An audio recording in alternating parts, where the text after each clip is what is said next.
Students, इस video में हम पढ़ेंगे about the acute and chronic diseases. तो उसको समझना शुरू करते हैं। किसी भी डिसीज़ के जो मैनिफेस्टेशंस हैं वो डिफरेंट हो सकते हैं और उसके पीछे कई कारण हो सकते हैं। यानी डिसीज़ का जो प्रभाव है, मैनिफेस्टेशन को आप समझ सकते हैं प्रभाव के तौर पर। किसी भी डिसीज़ का जो प्रभाव पड़ता है हमारे शरीर पर वो डिफरेंट डिफरेंट हो सकता है। One of the most obvious factors that determine how we perceive the disease is its duration. किसी भी डिसीज़ को आप उसके ड्यूरेशन से भी नापते हो। उसके बारे में जो आपकी समझ है वो उसके ड्यूरेशन से भी निर्धारित होती है। जैसे कुछ डिसीज़ ऐसी होती हैं जो बहुत छोटे समय के लिए होती हैं और उनको हम एक्यूट डिसीज़ बोलते हैं। और जैसे कि एग्ज़ाम्पल के तौर पर आप कॉमन कोल्ड का एग्ज़ाम्पल ले सकते हैं, है ना। तो एक्यूट डिसीज़ में जैसे कॉमन कोल्ड है, इसके अलावा और क्या हो सकता है और कौन कौन से एग्जाम्पल्स हो सकते हैं एक्यूट डिसीज़ के। फ्लू हो सकता है ना। इसके अलावा शॉर्ट ड्यूरेशन में जो होने वाली डिसीज़ हैं उसमें कोई एलर्जी हो सकती है या कोई कॉलेरा जैसे, है ना। या इसके अलावा हो सकता है कि टाइफॉइड। ये सब शॉर्ट ड्यूरेशन के अंदर ट्रीट हो जाती हैं, ठीक हो जाती हैं और ये सब एक्यूट की श्रेणी में आती हैं। अंडरस्टैंड। अब क्रोनिक डिसीज़ क्या होती हैं? वो डिसीज़ेस जो कि लॉन्ग टर्म तक चलती हैं, लॉन्ग टाइम तक चलती हैं और आपकी बॉडी पर इसका काफ़ी इम्पैक्ट पड़ता है, काफ़ी नुकसान होता है आपको। कई बार तो ये लाइफ टाइम तक खिंच जाती हैं, मतलब आपके जीवन भर आपके साथ रहती हैं।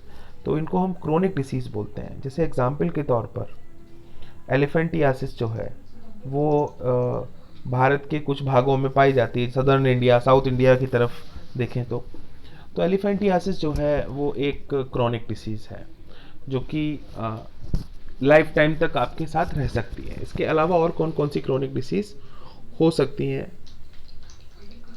आप लिख सकते हैं इसमें, जैसे हाइपरटेंशन, जिसको हम हाई ब्लड प्रेशर बोलते हैं, ठीक है ना। इसके अलावा कैंसर हो सकता है। इसके अलावा टीबी को भी, ट्यूबरकुलोसिस को भी इसी में इंक्लूड किया जाता है, क्योंकि ये भी काफ़ी लंबा खिंच जाती है। 6-6 महीने, 8-8 महीने, साल साल भर इसको ट्रीट करने में लग जाता है। तो ये भी एक तरीके से क्रोनिक डिसीज़ की कैटेगरी में ही हम रखते हैं। इसके अलावा डायबिटीज़ है, आर्थराइटिस है, जिसको जोड़ों में प्रॉब्लम होती है, हमारे जॉइंट्स में।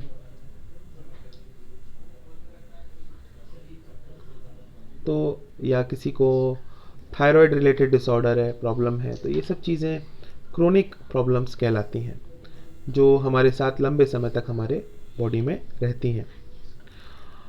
तो एक एक्टिविटी है, एक्टिविटी 13.4, इसको आप पढ़ें।